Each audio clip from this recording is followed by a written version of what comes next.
പാദസ്പർശനം കൊണ്ട് അനുഗ്രഹീതമാണ് നമ്മുടെ ഈ പ്രദേശം. മാലിക് ബിൻ ദീനാർ തങ്ങൾ അടക്കമുള്ള മഹാന്മാർ അന്തിവിശ്രമം കൊള്ളുന്ന ജില്ലയാണ് നമ്മുടെ ജില്ല. ആകയാൽ ഏത് പ്രദേശത്തുള്ള ഔലിയാക്കളാണെങ്കിലും അവരെങ്ങനെയാണ് ഈ പ്രദേശത്തേക്ക് എത്തിയത് എന്ന് ചോദിച്ചാൽ അതിന് പ്രത്യേകം ചരിത്ര പിൻബലത്തിന്റെ ആവശ്യമില്ല.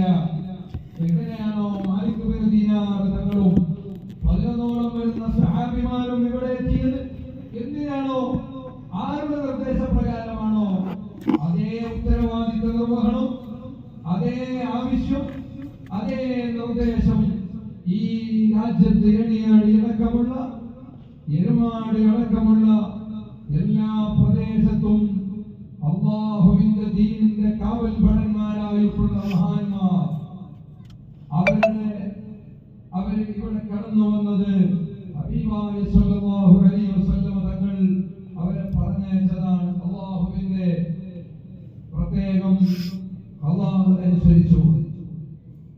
അൽഹംദുലില്ലാഹ്, ഈ പവിത്രമായ റജബ് മാസം അല്ലാഹു വലിയ ബറക്കത്ത് ചെയ്തിട്ടുള്ള മാസം.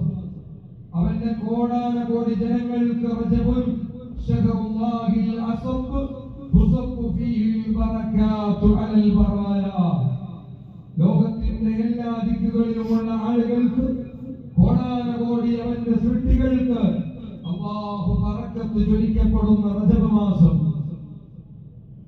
മാത്രമല്ല റജബ് മാസത്തിന്റെ ഏറ്റവും പവിത്രമായ ദിവസമേതാണ്? റജബ് 27. കാരണം പരിശുദ്ധ ഖുർആനിന്റെ പിൻബലമുള്ള ഒരു ചരിത്രമാണത്. അഷ്റഫുൽ ഖൽഖ് സ്വല്ലല്ലാഹു അലൈഹി വസല്ലം തങ്ങളുടെ മുഅ്ജിസാത്തുകളുടെ കൂട്ടത്തിൽ അഅ്ളമുൽ മുഅ്ജിസാത്ത്, അവിടത്തേക്ക് നൽകപ്പെട്ട മുഅ്ജിസത്തുകളുടെ കൂട്ടത്തിൽ ഏറ്റവും പ്രധാനപ്പെട്ട ഒരു മുഅ്ജിസത്താണ് ഈ റജബ് 27 രാത്രിയും പകലും ഉൾക്കൊള്ളുന്ന സമയം നടന്നിട്ടുള്ളത്. അഥവാ ഇസ്റാ മിഅ്റാജ്, മിഅ്റാജിന്റെ രാവിലാണ് നമ്മളുള്ളത്.